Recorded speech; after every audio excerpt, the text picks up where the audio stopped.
Petit bail, petit bail. Petit bail, un gros bail. Petit bail, petit bail. Petit bail, un gros bail. Petit bail, petit bail. Petit bail. Petit bail, un gros bail. Un gros bail, oui. Petit bail, petit bail. Petit bail. Petit bail, un gros bail. Un gros bail.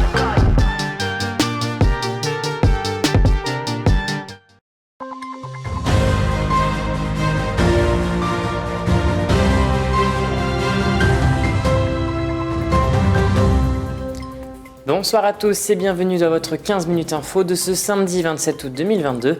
Et tout de suite, les titres de cette édition. Cette nuit, un incendie s'est déclaré à côté du marché couvert provisoire de Saint-Dizier. Une partie de la structure a été touchée par les flammes, obligeant les commerçants à s'installer dehors.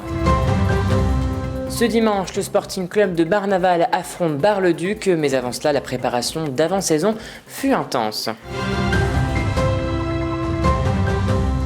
Et voilà pour les titres. Les faits sont arrivés cette nuit vers 1h30 du matin. Une poubelle s'est embrasée près du marché couvert provisoire de Saint-Dizier. Une partie de la structure a été touchée par les flammes.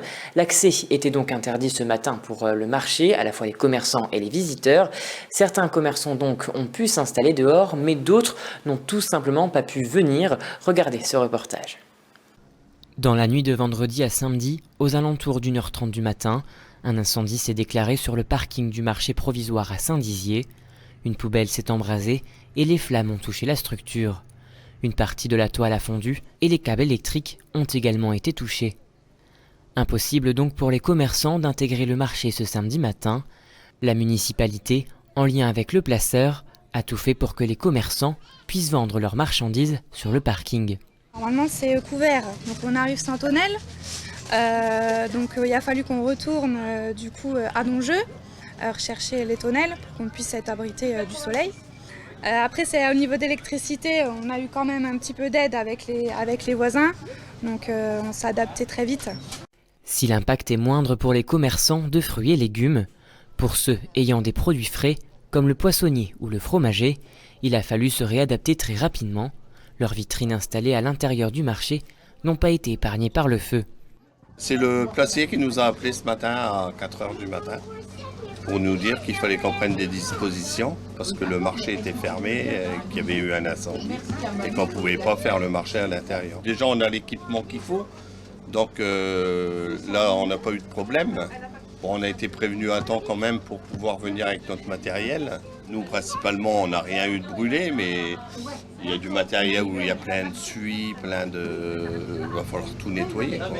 Le boucher, quant à lui, n'a malheureusement pas pu venir à cause de cet incendie, provoquant la frustration de certains clients. Surprise, qu'est-ce qui se passe ? Déjà, j'ai pas retrouvé mes commerçants, j'ai dû chercher un peu partout. Bon, tant bien que mal, j'ai retrouvé. Et puis pas de boucher, donc je vais aller chez mon boucher en ville, voilà. Autrement, on va faire avec, de toute façon, c'est comme ça, c'est la mode. Face à cette situation, la municipalité va porter plainte. Une enquête va être ouverte afin de déterminer les causes de l'incendie. Une cellule de réflexion va être menée par la ville pour trouver une solution au plus vite pour les prochains jours de marché.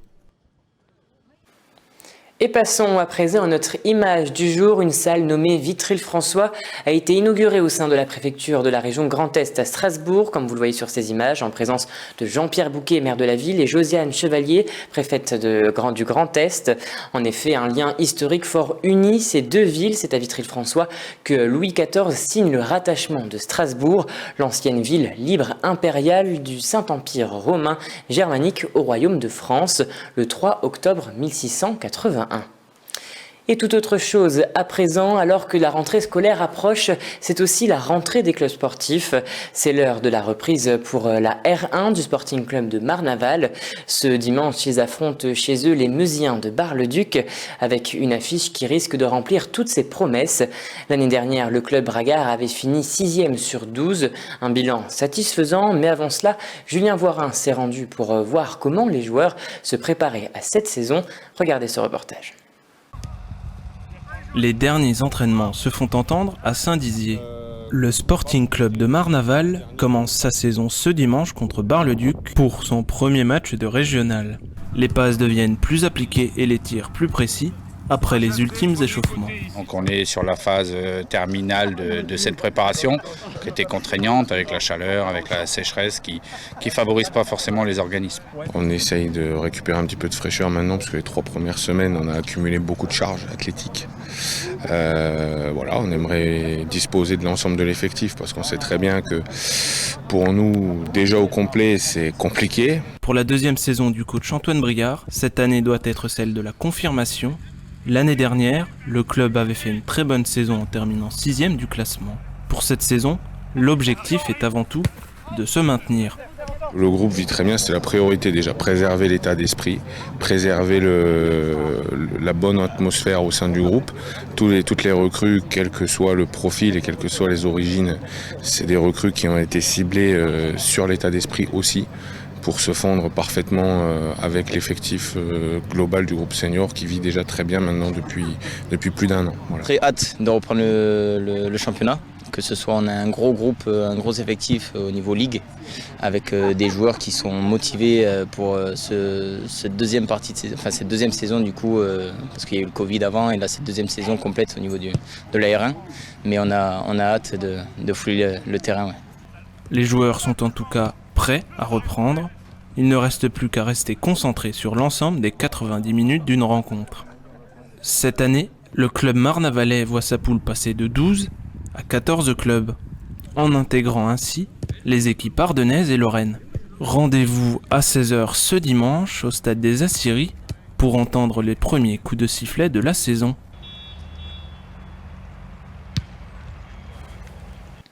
Et voilà, c'est la fin de cette édition. Merci à tous de l'avoir suivi. Dans un instant, vos prévisions météo de demain, présentées par Alison Godefroy. Je vous souhaite à tous et à toutes une très belle soirée. Toute l'actualité qui vous concerne, à voir et à revoir dès maintenant sur puissancetélévision.fr et sur notre application mobile.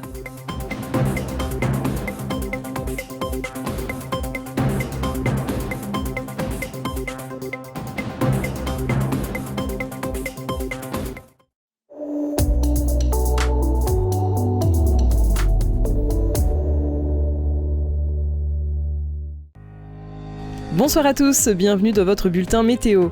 Pour demain dimanche, le ciel sera dégagé, on attend du soleil à Bordeaux, à Toulouse, à Bourges, au Havre et à Rennes. Côté Mercure, durant l'après-midi, prévoyez 27 degrés à Paris, 27 degrés à Nantes et à Dijon. Tout de suite, voici la carte locale. Du côté de nos départements, le temps sera aux éclaircies. Côté température, cet après-midi, il fera 26 degrés à Saint-Dizier et à Verdun. Demain dimanche 28 août, nous fêterons les Augustins. Le soleil se lèvera à 7h01. C'est la fin de ce bulletin météo. Très bonne soirée avec Puissance Télévision.